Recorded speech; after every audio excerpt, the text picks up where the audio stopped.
art collector in Denver who compiled hundreds of treasures over the years, is now ready to share that collection in a special space with purpose.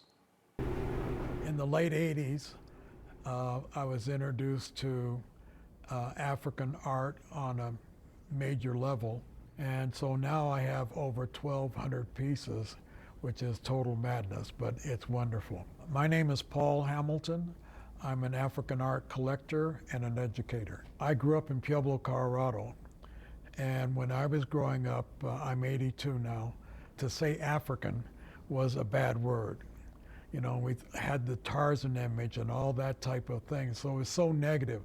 But then I began to feel that it had to be something different. And so I saw a whole new way of looking at African art, African people, African culture, and who I am. There's a lot of pieces here. There's just a few of my pieces, less than 50. The Denver Center for African Art is in charge of all this, and they're going to make a difference. The myth is that the great bird ferried people across the impassable river. This was part of their religion, their culture, their education, and so what we call art was a part of everyday living.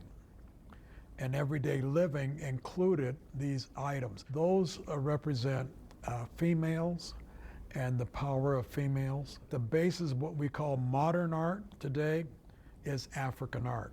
Picasso had an African art collection. And the Baga piece is one of the big pieces that he took the nose, particularly. To see other people, that's the joy.